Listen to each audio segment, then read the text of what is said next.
Good evening students. स्वागत है आपका एक बार फिर से अपने YouTube चैनल नियमित न्यू केमिस्ट्री क्लासेस में।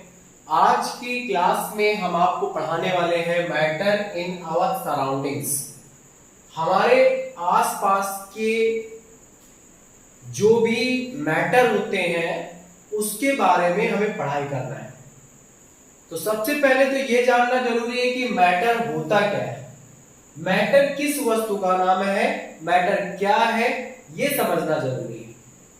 तो मैटर समझने से पहले मैं आपको सबसे पहले बताऊंगा यूनिवर्स के बारे में।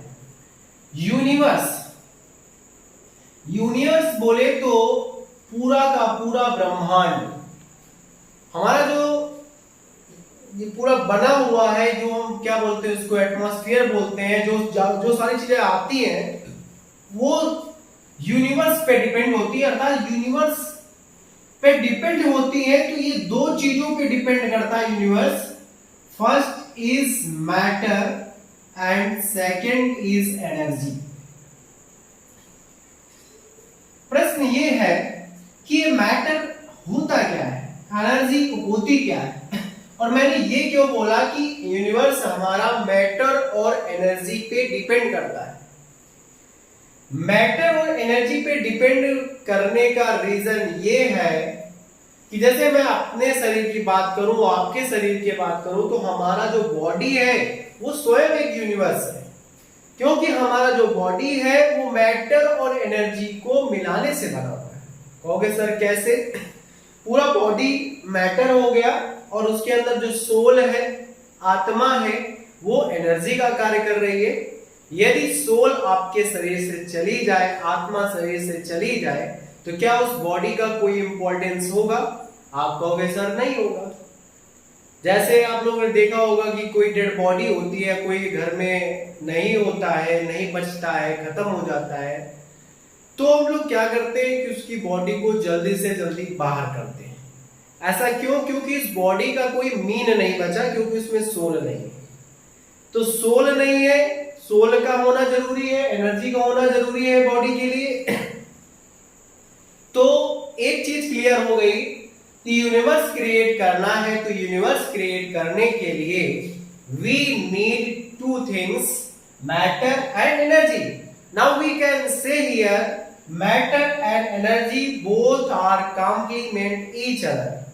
ये जो मैटर होता है, एनर्जी होता है, ये एक दूसरे का पूरक होता है, कॉम्प्लीमेंट होता है।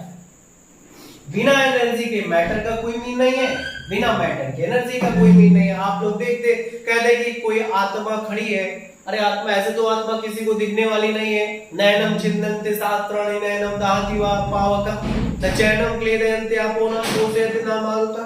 या आपने सुना होगा, ना आत्मा को सुखा सकते, न छू सकते, न काट सकते, न आत्मा। तो आत्मा दिखे कैसे? लेकिन मैं एक थोड़ी देर के लिए इमेजिन करने लगूं, थोड़ा समझाने की वजह से, कि आत्मा खड़ी है तो आत्मा न छू सकती है, न कुछ कर सकती, तो आत्मा का कोई मीन नहीं हुआ, आत्मा से कोई मतलब नहीं हुआ। तो इसका मतलब ये हुआ उस एनर्जी का कोई मीन नहीं होगा जब तक उसमें मैटर ना हो। तो मैटर और एनर्जी एक दूसरे के पूरक होते हैं। Matter and energy both are complement each other. तो यूनिवर्स समझ में आया। अब चलिए, आप कहोगे सर हमें यूनिवर्स समझ में आ गया कि यूनिवर्स हमारा मैटर और एनर्जी को मिलाने से बनता है। ये चीज तो सर आपकी मुझे समझ में आ गई, लेकिन मुझे यही नहीं आता सर मैटर क्या होता है, एनर्जी क्या होता है। तो आपने इतना अगर समझ लिया तो मैं आगे बताता हूं आपको। सबसे पहले अब मैटर के बारे में सुनते हैं। मैटर होता क्या है ये आपको बता दें, ये केवल 9th क्लास का चैप्टर नहीं है, ये 11th का भी फर्स्ट टॉपिक है। Some fundamental basic concept of chemistry में ये पढ़ाया जाता है। यहीं से शुरुआत करते हैं फंडामेंटल में। इसलिए मैं उन सभी साथियों से भी निवेदन करूंगा जो 11th क्लास के स्टूडेंट है, या 10th जो वाले फंडामेंटल बेस मजबूत करना चाह रहे हैं, या 12th वाले फंडामेंटल बेस मजबूत करना चाह रहे हैं, तो वो इस वीडियो को अवश्य देखें, स्किप मत करें, जुड़े रहें और ज्यादा से ज्यादा साथियों तक शेयर करें, ताकि इस वीडियो का एक इंपॉर्टेंस बन सके कि हाँ मेहनत की गई है तो उसका कोई इंपॉर्टेंस हुआ। तो मैटर क्या है? मैटर को हम हिंदी से, भाई यहाँ पर हिंदी और इंग्लिश मीडियम दोनों बच्चे जुड़ते हैं, तो हमें दोनों को लेके चलना है, इसलिए मैं माफी चाहूंगा कि किसी एक मीडियम की मैं बात करूं तो मुझे दोनों तरीके से पढ़ाना होगा। मैटर को हम लोग क्या बोलते हैं? द्रव्य बोलते हैं। द्रव्य और क्या बोलते हैं हिंदी से? पदार्थ बोलते हैं। द्रव्य और पदार्थ। अब हमने यूनिवर्स की जब बात की, यूनिवर्स को बोलते हैं ब्रह्मांड। तो ब्रह्मांड में कोई भी वस्तु जिसका हम लोग अनुभव अपनी ज्ञानेंद्रियों द्वारा कर सकते हैं, द्रव्य कहलाता है। मतलब ब्रह्मांड में in universe anything which will be occupy, which will be field with your senses. We have 5 senses in our body. हमारे शरीर में 5 सेंसेस हैं। कितनी सेंसेस है? 5 सेंसेस है। We have 5 senses in our bodies. और आप सब लोग जानते हो कौन कौन सी सेंसेस होती है हमारे शरीर में? क्या आप लोग बता सकते हैं? कमेंट बॉक्स में बताएं। हमारे शरीर में 5 ज्ञानेंद्रियां हैं। पहले तो आंख, दूसरी कान, नाक, जीभ, त्वचा, आई, नोज, इसके eye, nose, ear, tongue, skin. Eye, nose, ear, tongue, skin. We have 5 senses in our body. With the help of 5 senses, we understand anything, we feel anything. That is matter. Matter क्या होता है? जो हमारी senses के द्वारा feel कर लिया जाता है, वो मैटर होता है। सर कैसे? अब आंख से मुझे देख पा रहे हो, आप मुझे देख पा रहे हो ना, मैं मैटर। मैं किसी चीज को देख पा रहा हूं, वो भी मैटर है। मेरी आवाज सुन पा रहे हो, वो भी मैटर का ही एक पार्ट है। नाक से सुगंध और दुर्गंध का अनुभव करते हो, जो सुगंध और दुर्गंध आती है वो भी किससे आती है? मैटर से आती है। जीभ से स्वाद का अनुभव होता है, वो भी मैटर होता है। त्वचा से स्पर्श का अनुभव होता है, वो भी मैटर होता है। स्किन से। तो हम यहाँ बोल सकते हैं कि in universe we have understand with the help of 5 senses, that is matter. मतलब हम जो सीखते हैं, जो समझते हैं सेंसेस के द्वारा, वही मैटर होता है। चलिए मैटर समझ में आ गया। अब प्रश्न है मैटर के टाइप्स क्या होते हैं। यहां पर हम केमिस्ट्री के आधार पर बताएंगे। तो मैटर 2 प्रकार का होता है। एक होता है आपका फिजिकल मैटर और एक होता है students chemical matter. Physical matter and chemical matter. Students यहां पर फिजिकल मैटर और केमिकल मैटर दोनों की बात चल रही है। फिजिकल मैटर क्या है? जिसके अंतर्गत हम फिजिक्स मतलब फिजिकल चीजों का अध्ययन करते हैं, और केमिकल मैटर जिसमें हम केमिकल चीजों का अध्ययन करते हैं, स्टडी करते हैं। फिजिकल मैटर में हमने मुख्य रूप से मेन पार्ट 3 टाइप्स पढ़े हुए हैं। We learn in this part 3 part में मेन पार्ट कौन कौन से आते हैं? एक होता है सॉलिड, और एक होता है स्टूडेंट लिक्विड, एंड एक होता है गैस। एंड केमिकल मैटर में भी हमने 2 टाइप्स पढ़े हुए। वो 2 टाइप्स कौन से हैं? एक होता है प्योर सब्सटेंस, एक होता है प्योर सब्सटेंस, और जिसको हम सब्सटेंस भी मैटर को बोलते हैं। मैटर को क्या बोलते हैं? सब्सटेंस भी कहते हैं। सब्सटेंस भी कहते हैं। तो प्योर सब्सटेंस, दूसरा होता है मिक्सचर। और स्टूडेंट्स प्योर सब्सटेंस भी 2 टाइप्स का होता है। एक होता है स्टूडेंट्स एलिमेंट्स, और एक होता है आपका कंपाउंड। एक होता है कंपाउंड। एलिमेंट्स 3 टाइप्स का होता है students. First is matter, second is matter नहीं, मेटल, फिर इसके बाद नॉन मेटल, और थर्ड इज मेटलाइट्स। स्टूडेंट्स आपने देखा यहां पर मिक्सचर को भी 2 पार्ट्स में डिवाइड किया गया है students. First is homogeneous mixture and second is heterogeneous mixture। अब आप इसका स्क्रीनशॉट ले लें, तब मैं बताएगा आपको। स्क्रीनशॉट ले लें सब लोग, फिर मैं इस डेफिनेशन को अच्छे से एक एक पॉइंट को समझा दूं। स्क्रीनशॉट ले लें सभी स्टूडेंट। आपने स्क्रीनशॉट ले लिया। अब हम आगे बताएंगे सॉलिड के विषय में। सॉलिड क्या होता है? सॉलिड का नाम सुनते ही हमें ऐसा महसूस होने लगता है कि कोई मजबूत चीज है जिसको तोड़ने में ताकत लगेगी, मुझे फोर्स लगेगा। तो सॉलिड होता क्या है समझते हैं। फॉर एग्जाम्पल, घर में ईंट प्रयोग होती है, ईंट यूज की जाती है, ब्रिक जिसको बोलते हैं, ईटा भी कहते हो आप लोग। तो जो ईंट यूज की जाती है वो ईंट क्या होती है? सॉलिड होती है। और सॉलिड को डिफाइन करने के लिए हम थोड़ी देर समझेंगे, बस समझने के लिए एग्जांपल लेंगे और उसका कोई मतलब नहीं होगा केवल हमको समझना ही तो है, समझ में आ जाए तो कोई एग्जांपल नहीं समझ लो। माना कि ईंट का शेप इस तरीके से, let brick shape is such type. मैंने मान लिया कि ये ब्रिक का, ईंट का शेप ऐसे, तो जितनी घर में ईंटें होंगी लगभग इसी शेप में होगी। ऐसा तो नहीं एक से मतलब ईंट का शेप ऐसा है तो दूसरा ऐसा आ रहा है और तीसरा ईंट इस तरीके से लग रहा है। ऐसा आप लोगों ने देखा है? और नहीं देखा सर, एक ही शेप में होते हैं, ठीक है। तो एक चीज महसूस हो गई है, एक चीज हमारे समझ में आ गई कि इसका जो शेप होता है, शेप मीन्स होता है आकार। इसका आकार क्या होता है? डेफिनिट होता है स्टूडेंट। डेफिनिट बोले तो निश्चित होता है। एक होता है डेफिनिट और एक होता है इनडेफिनिट। इनडेफिनिट का मतलब अनिश्चित और डेफिनिट का मतलब निश्चित। तो शेप डेफिनिट होता है और ठोस में, सॉलिड में जो मॉलिक्यूल्स होते हैं वो एक दूसरे से बिल्कुल चिपके हुए होते हैं, सटे हुए होते हैं। और सटे हुए होने का मतलब ये होता है कि इनके बीच में जो मॉलिक्यूलर स्पेस होता है वो बहुत ज्यादा कम होता है।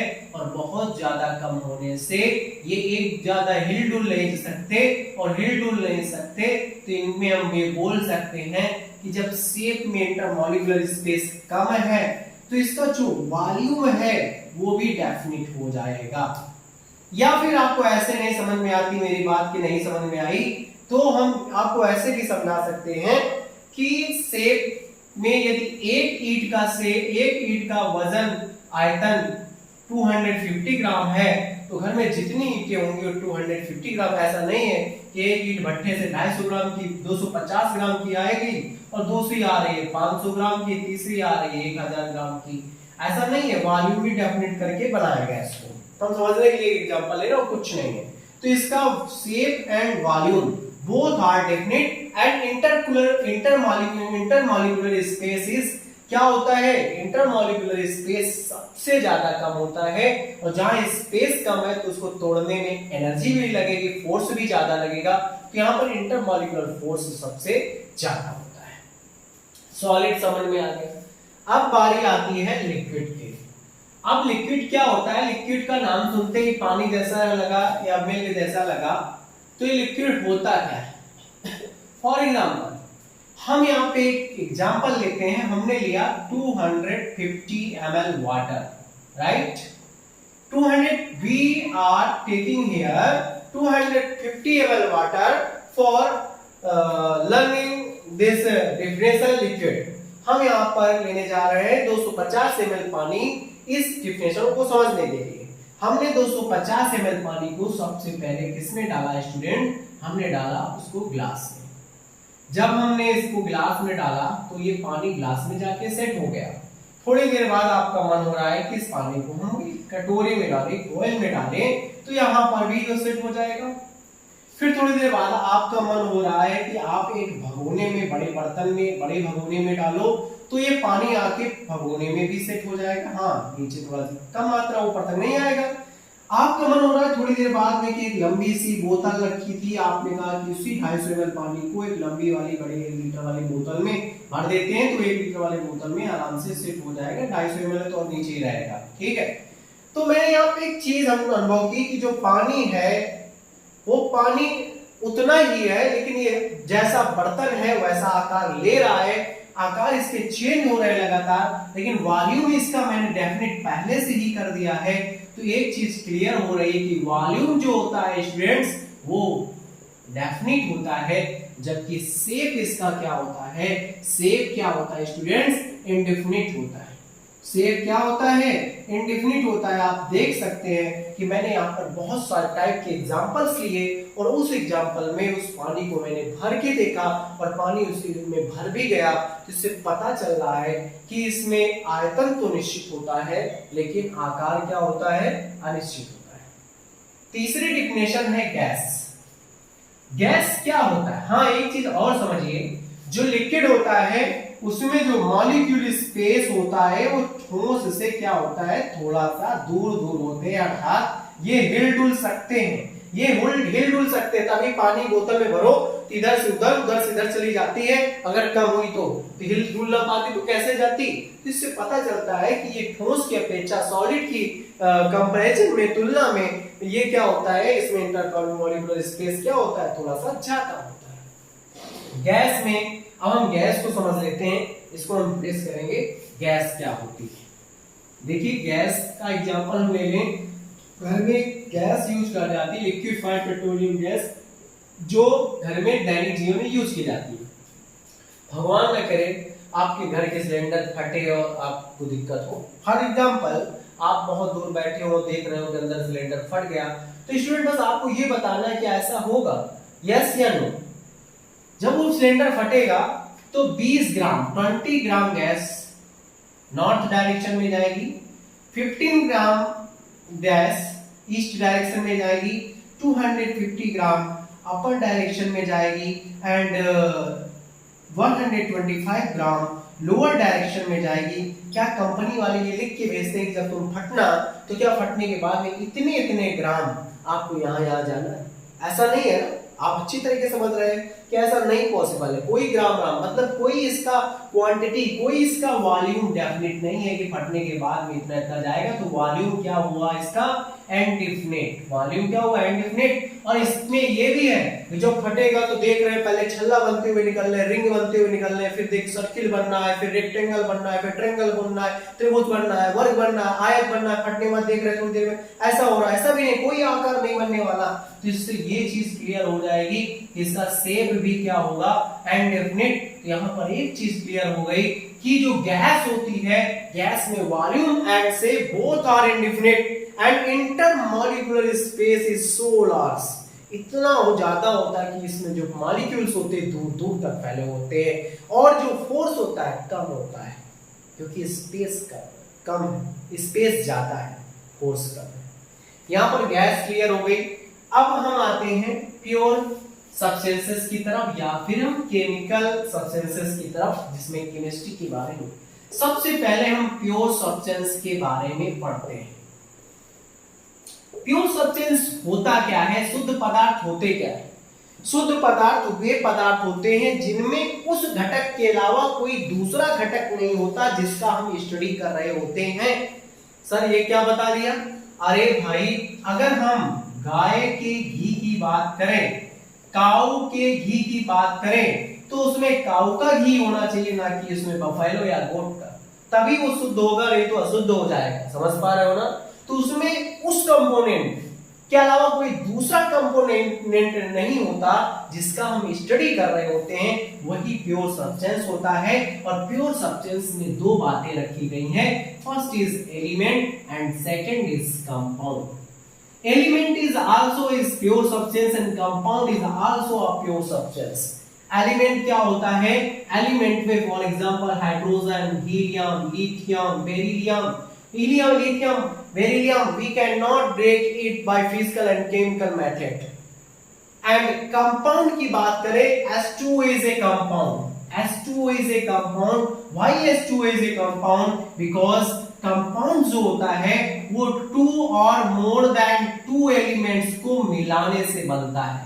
कंपाउंड कब बनता है? जब 2 और मोर देन 2 एलिमेंट्स मिलते हैं, वो भी किस रेशियो में? अपने अपने एटॉमिक मासेस के डेफिनिट रेशियो में। किस रेशियो में स्टूडेंट? डेफिनिट रेशियो में मिलते हैं, तब कंपाउंड बनता है। कैसे सर जी? अरे भाई, H2O में H और O के बीच का जो मास का रेशियो है, H का 1 होता है लेकिन 2 है 2, और ऑक्सीजन का 16 मतलब 16 मास होता है, और 2 एंड 16 का सिंपल रेशियो 1:8 का होगा। अगर H2O है तो इसमें हाइड्रोजन और ऑक्सीजन के बीच के मासेस का रेशियो 1:8 डेफिनिट है, तभी ये कंपाउंड बनेगा। कंपाउंड क्या होता है? दो और दो से अधिक तत्वों को एक निश्चित अनुपात में मिलाने से यौगिक बनता है।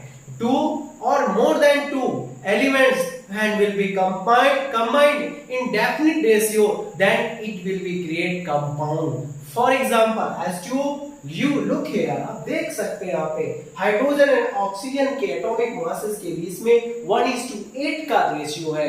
This is definite ratio. ये H2O जो हो, नदी का वाटर हो, रिवर का वाटर हो, या फिर रिवर के रेन वाटर हो, या सी वाटर हो, या फिर हम डेली यूज वाला वाटर हो, कहीं का भी वाटर हो, लेकिन H और O के बीच का जो रेशियो होगा 1:8 का रेशियो होगा। This is compound. Last definition पढ़ेंगे यहाँ पर मिक्सचर। मिक्सचर क्या होता है? दो और दो से अधिक चीजों को मिलाने से मिश्रण बनता है। दो या दो से अधिक पदार्थों को मिलाने से मिश्रण बनता है, दो या दो से अधिक तत्वों को मिलाने से मिश्रण बनता है। कहोगे सर यहाँ पे भी आप तत्व बोले थे, तो फिर इसमें अंतर क्या हुआ? अंतर ये हुआ कि जो यौगिक होता है, जो कंपाउंड होता है, उसमें डेफिनेट रेशियो होता है, लेकिन मिक्सचर में कोई डेफिनेट रेशियो नहीं होता, इसलिए मिश्रण होता है। मिश्रण होता है, एक मिश्रण होता है आपका होमोजीनियस और एक होता है स्टूडेंट्स हेट्रोजीनियस। होमोजीनियस मिक्सचर एक ऐसा मिक्सचर होता है जहां पर जब दो मिक्सचर या दो से ज्यादा मिक्सचर मिला जाते हैं तो एक दूसरे में सॉल्युबल हो जाते हैं, मिक्स हो जाते हैं पूरी तरीके से, जबकि हेट्रोजीनियस में मिक्सचर मिक्स नहीं हो पाते, अलग अलग मतलब सेपरेट नहीं, मतलब सेपरेट अलग अलग दिखाई पड़ते हैं। जैसे हम बालू और चीनी ले लें, मिक्स करें तो बालू अलग दिखाई पड़ेगी, चीनी अलग दिखाई पड़ेगा। तो ऐसे मिश्रण को हेट्रोजीनियस, वही हम शरबत बनाएं, सिरप बनाए, शुगर सॉल्यूशन बनाए, तो वहां पर क्या होगा? शुगर और वाटर को मिक्स करेंगे तो शुगर उसमें सॉल्यूट और सॉल्वेंट के साथ में सॉल्युबल हो जाएगी, और जैसे ही उसमें घुल जाएगी तो वो मिश्रण कैसा होगा? होमोजेनियस मिक्सचर होगा। यहाँ पर एलिमेंट 3 टाइप्स का स्टूडेंट्स होता है, जिसमें मेटल, नॉन मेटल और मेटलाइट्स होता है। मेटल क्या होते हैं? जो इलेक्ट्रॉन को रिपेल करके, इलेक्ट्रॉन को त्याग करके पॉजिटिव आयन शो करते हैं, वो मेटल होता है। नॉन मेटल क्या होता है? जो इलेक्ट्रॉन को रिसीव करे, इलेक्ट्रॉनों को ग्रहण करके नेगेटिव आयन शो करते हैं, नॉन मेटल होता है। मेटलाइट्स क्या होता है? जो मेटल एंड नॉन मेटल दोनों की प्रॉपर्टीज को मॉडिफाई करता है, मेटलाइट्स होता है। यहाँ पर हम इतना ही बताएंगे, इस वीडियो में हम इतना ही चर्चा करेंगे, क्योंकि अगर ज्यादा से बड़ा वीडियो बनाएंगे तो आपको भी दिक्कत होगी और यहाँ पे भी दिक्कत होगी। तो स्टूडेंट्स, आज की इस बेसिक क्लास में इतना ही। मैं नेक्स्ट वीडियो के साथ में आपसे जरूर मिलूंगा, इसलिए 9, 10, 11, 12 सारी क्लासों के बच्चे हमारे साथ इसी तरह जुड़ते रहें, पढ़ते रहें, और इस चैनल के सहयोग के लिए इसको सब्सक्राइब करते रहें, बेल आइकन पुश कर लें ताकि नोटिफिकेशन आप तक समय से पहुंचे। जय हिंद, जय भारत।